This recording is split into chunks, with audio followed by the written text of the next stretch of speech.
Welcome back to clean news MP. चलिए देखते हैं मध्य प्रदेश की 25 फटाफट बड़ी खबरों को। इससे पहले आप न्यूज को कहां से देख रहे हैं हमें कमेंट में बताना बिल्कुल ना भूलें। साथ ही हमारे फेसबुक पेज को भी फॉलो करें। फेसबुक पेज का लिंक डिस्क्रिप्शन में दिया गया है। इंदौर में एमवाय अस्पताल में शाम की ओपीडी में होगा मरीजों का इलाज, जांच और दवाई फ्री। शासकीय अस्पताल एमवाय में अब तक सुबह ही मरीजों को ओपीडी की सुविधा मिलती है, लेकिन अब शाम में भी मरीजों को ओपीडी की सुविधा मिलने लगेगी। इसके लिए सुपर स्पेशलिटी अस्पताल द्वारा प्रस्ताव बनाकर शासन को भेजा गया है। यहाँ ओपीडी का समय शाम 4 से 6 बजे तक रहेगा। आईआईटी इंदौर ने फिर किया कमाल, धमाकों को लेकर इजाद की नई अनोखी तकनीक। आईआईटी इंदौर ने एक बार फिर कमाल किया है। संस्थान ने अब ऐसी तकनीक इजाद की है जो धमाके होने के बाद उसके पार्टिकल को कैमरे में कैद कर लेगी। उसने ये तकनीक रक्षा अनुसंधान एवं विकास संगठन के साथ मिलकर की है। इसका सबसे बड़ा फायदा ये है कि इससे ये पता चल सकेगा कि आखिर धमाका किस तरह का था, ये कितना घातक हो सकता था, धमाके के बाद इसका असर क्या होता। ये नई तकनीक रक्षा और अंतरिक्ष टेक्नोलॉजी में बड़ी मददगार साबित हो सकती है। हाई कोर्ट से सुप्रीम कोर्ट स्थानांतरित होंगे ओबीसी आरक्षण के सभी मामले। मध्य प्रदेश हाई कोर्ट में वर्ष 2019 से लंबित अन्य पिछड़ा वर्ग यानी ओबीसी आरक्षण से जुड़े सभी प्रकरण सुप्रीम कोर्ट में सुनवाई के लिए स्थानांतरित किए जाएंगे। सुप्रीम कोर्ट के न्यायमूर्ति BR गवाई की अध्यक्षता वाली बेंच ने ये निर्देश दिए। मामला प्रदेश सरकार की ओर से वर्ष 2019 में मध्य प्रदेश लोक सेवा आरक्षण अधिनियम में संशोधन करके ओबीसी आरक्षण 14 से बढ़ाकर 27% किए जाने को लेकर है। एमपी के किले को अभेद बनाने के लिए बीजेपी का मास्टर प्लान तैयार। भाजपा अब एमपी के किले को अभेद बनाने में जुट गई है। भाजपा के मध्य प्रदेश अध्यक्ष और लोकसभा सांसद विष्णुदत्त शर्मा ने इसका आगाज कर दिया है। विष्णुदत्त शर्मा ने प्रदेश कार्यालय में सदस्यता अभियान को लेकर आयोजित कार्यशाला को संबोधित करते हुए पदाधिकारियों से 5 पॉइंट पर फोकस करने की अपील की। पार्टी आने वाले दिनों में इन्हीं बिंदुओं पर फोकस करते हुए अपने किले को दुरुस्त करेगी। प्रदेश अध्यक्ष विष्णुदत्त शर्मा ने कहा कि लोकसभा चुनाव में मध्य प्रदेश में मिली ऐतिहासिक जीत के बाद अब पार्टी नए सिपाहियों को शामिल करने पर फोकस करेगी। मध्य प्रदेश में भाजपा का लक्ष्य राज्य में 1.5 करोड़ नए सदस्य बनाने का है। इंदौर में एक साथ तैयार हो रहे 10 ब्रिज, 3 बड़े मार्गों की राह आसान। 10 साल पहले इंदौर शहर के लिए एक ब्रिज मंजूर होने में 1-2 साल लग जाते थे और उसके निर्माण में 3 से 4 साल का समय लग जाता था। राजकुमार और केसरबाग ब्रिज 7 साल में बनकर पूरे हुए, लेकिन अब शहर में एक साथ 10 ब्रिजों का काम चल रहा है। आने वाले दिनों बाईपास, BRTS, इंदौर उज्जैन मार्ग और रिंग रोड की राह आसान हो जाएगी। फ्लाईओवर और रेलवे ब्रिज ट्रैफिक की राह आसान बनाते हैं। इंदौर में पूर्वी रिंग रोड के चौराहों पर पहले काफ़ी ट्रैफिक रहता था, लेकिन अब खजराना से IT चौराहे तक 25 मिनट से ज़्यादा का समय नहीं लगता है।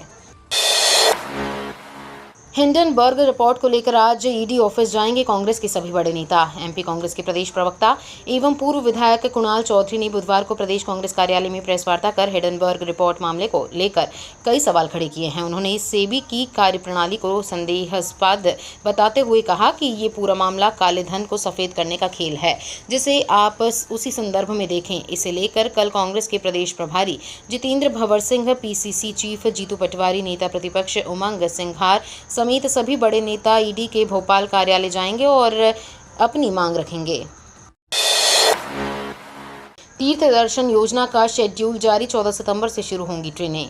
मध्य प्रदेश सरकार ने मुख्यमंत्री तीर्थ दर्शन योजना का आगामी शेड्यूल जारी कर दिया गया है। 14 सितंबर से 26 फरवरी 2025 तक प्रदेश के वरिष्ठ नागरिकों को विभिन्न शहरों में धार्मिक यात्रा कराई जाएगी। धार्मिक न्यास एवं धर्मस्व विभाग ने तीर्थ दर्शन योजना में इस बार नागरिकों को वाराणसी, रामेश्वरम, मथुरा, वृंदावन, कामाख्या, अमृतसर, अयोध्या, द्वारका, जगन्नाथपुरी, शिरडी और नागपुर जैसे धार्मिक स्थल निर्धारित किए गए हैं। इस अवधि में 15,000 से ज्यादा तीर्थयात्री विभिन्न तीर्थ स्थलों की यात्रा करेंगे। राज्यसभा के लिए केंद्रीय राज्य मंत्री जॉर्ज कुरियन ने भरा नामांकन, CM बने प्रस्तावित। मध्य प्रदेश में राज्यसभा की एक खाली सीट के लिए भाजपा ने केंद्रीय राज्य मंत्री जॉर्ज कुरियन को अपना उम्मीदवार घोषित किया है। बुधवार को भोपाल में मुख्यमंत्री डॉक्टर मोहन यादव और प्रदेश भाजपा अध्यक्ष BD शर्मा की उपस्थिति में कुरियन ने अपना नामांकन दाखिल किया। बुधवार सुबह भोपाल पहुंचने पर मुख्यमंत्री डॉक्टर मोहन यादव और भाजपा प्रदेश अध्यक्ष BD शर्मा ने केंद्रीय राज्य मंत्री जॉर्ज कुरियन का स्वागत किया। मुख्यमंत्री ने उन्हें राज्यसभा उम्मीदवार बनाए जाने की बधाई दी और उनके प्रस्तावक की भी बने। मध्य प्रदेश में चल रही तबादलों की रेल, इस बार लिस्ट में आए 9 IAS अधिकारी। मध्य प्रदेश सरकार ने नौकरशाही में एक और बड़ा फेरबदल किया है। इस महीने हुए इस दूसरे फेरबदल में भारतीय प्रशासनिक सेवा के 9 अधिकारियों का तबादला कर दिया गया है। इस तबादले में बड़ी बात तो यह है कि सुखवीर सिंह को राज्य का मुख्य निर्वाचन अधिकारी नियुक्त किया गया है। सरकार की ओर से ये तबादला आदेश जारी किया गया। MP में बरसा बारिश का कहर, आकाशीय बिजली से 70 से अधिक जानवरों की मौत। मध्य प्रदेश के डिंडोरी जिले में बिजली गिरने से भीषण हादसा हो गया। यहां आकाशीय बिजली गिरने से 70 से अधिक लोगों की मौत हो गई है। बताया जा रहा है कि ये मामला शाहपुरा थाना क्षेत्र के धिरवन कला गांव का है। एक साथ इतनी संख्या में लाशें देख गांव वालों की रूह कांप गई। गांव वालों ने बताया कि कुछ लोग अपने जानवरों को लेकर गांव के दूसरे हिस्से तक पहुंच गए थे, लेकिन तभी तेज बारिश होने लगी। इसके चलते उन लोगों ने जानवरों को पेड़ की छांव में एक साथ रोक दिया ताकि आसमान से बरसती बारिश ने उन्हें बचाया जा सके, मगर किसी को क्या पता था कि कुदरत को कुछ और ही मंजूर था। यात्रीगण कृपया ध्यान दें, 24 अगस्त से 13 सितंबर के बीच 18 ट्रेनें रहेंगी रद्द। जबलपुर रेल मंडल ने रेल पटरी के रखरखाव और नई रेल लाइन बिछाने के कार्य को देखते हुए आगामी दिनों में कोटा रेल मंडल से होकर गुजरने वाली 18 ट्रेनें रद्द हो रहेंगी। रेलवे प्रशासन द्वारा ये कार्य कटनी, मुंडावरा और बीना रेल खंड में होना है। इन ट्रेनों में कोटा से चलने वाली 2 ट्रेन और कोटा होकर चलने वाली 16 ट्रेनें शामिल हैं। वहीं कोटा से पटना, कोलकाता, अजमेर, भागलपुर, विशाखापट्टनम, उदयपुर, पुरी और बीकानेर स्टेशन जाने वाली ट्रेनों पर इसका असर ज्यादा रहेगा। मध्य प्रदेश में जारी रहेगी बारिश का दौर, कई जिलों में जारी अलर्ट, प्रशासन सतर्क। मध्य प्रदेश में एक बार फिर बारिश को लेकर बहुत बड़ा अपडेट सामने आया है। मौसम विभाग की ओर से बारिश पर 1 दर्जन से ज्यादा जिलों में अलर्ट जारी किया गया है। मौसम विभाग की बात माने तो आज से अगले 2 से 3 दिन तक बारिश का दौर जारी रहेगा। मौसम विभाग की चेतावनी के बाद पुलिस प्रशासन भी सतर्क हो गया है। मौसम विभाग का कहना है कि MP के कई जिलों में एक स्ट्रॉन्ग सिस्टम दोबारा एक्टिव हो रहा है, जिसकी वजह प्रदेश भर में एक बार बारिश का दौर शुरू हो जाएगा।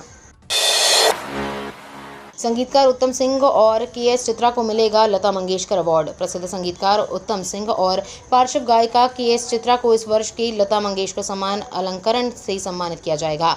28 सितंबर को इंदौर में आयोजित एक समारोह में दोनों हस्तियों को मध्य प्रदेश सरकार का ये राष्ट्रीय पुरस्कार प्रदान किया जाएगा। राज्य संस्कृति विभाग हर साल मंगेशकर की जयंती पर यह पुरस्कार प्रदान करता है। उत्सव अलाउद्दीन खान संगीत एवं कला अकादमी में के निदेशक जयंत भीसे ने बताया। उत्तम सिंह को 2022 का मंगेशकर पुरस्कार दिया जाएगा। भारत बंद के समर्थन में छतरपुर में हंगामा, उपद्रव कर रहे प्रदर्शनकारियों पर लाठीचार्ज। आरक्षण के मुद्दे पर छतरपुर शहर में दिन भर हंगामे के हालात बनते रहे, जहां बहुजन समाजवादी पार्टी, अनुसूचित जाति, अनुसूचित जनजाति सहित अन्य समर्थकों ने एकजुट होकर शक्ति प्रदर्शन किया और पुलिस प्रशासन कार्यालय का घेराव किया। प्रदर्शन कर रहे लोगों ने जब उपद्रव मचाया तो पुलिस ने लाठी भांजना शुरू कर दिया। UPI का शानदार फीचर, एक ही अकाउंट का अब 5 लोग कर सकेंगे उपयोग। इन दिनों डिजिटल पेमेंट का उपयोग काफ़ी बढ़ गया है। भारत में डिजिटल ट्रांजैक्शन का आंकड़ा बढ़ता जा रहा है। मोबाइल के जरिए UPI से ऑनलाइन ट्रांजैक्शन किए जाते हैं। वहीं अब भारतीय राष्ट्रीय भुगतान निगम ने UPI पेमेंट से जुड़ा एक फीचर लॉन्च किया है, जिसमें डिजिटल समय में पेमेंट के लिए हर दूसरा यूज़र UPI का इस्तेमाल करता है। UPI के साथ पेमेंट के एक्सपीरियंस को और बेहतर बनाने के लिए नया फीचर पेश किया है। इसका नाम UPI सर्कल है। ये खास तौर पर उन लोगों के लिए उपयोगी साबित होगा जो अपना UPI अकाउंट मैनेज नहीं करते हैं। इस फीचर की मदद से वे किसी दूसरे यूज़र को अपने अकाउंट से जोड़ सकेंगे जो उनके स्थान पर UPI पेमेंट करेगा। MP में हाई टेंशन लाइट के टावरों की ड्रोन से होगी पेट्रोलिंग, फॉल्ट ढूंढने के लिए AI तकनीक से होंगी जांच। 220 kV अति उच्च दाब लाइनों की टावरों की निगरानी ड्रोन से करने का प्रयोग सफल होने के बाद अब प्रदेश में 400 और 132 kV की अति उच्च दाब लाइनों के टावरों की ड्रोन से पेट्रोलिंग की जाएगी। इसके लिए Madhya Pradesh power transmission company ने 23,000 टावरों के लिए ड्रोन के ऑर्डर किए हैं। MP के 3 कॉलेजों में बढ़ सकती है MBBS की 150 सीटें, 2,425 सीटों के लिए काउंसलिंग शुरू।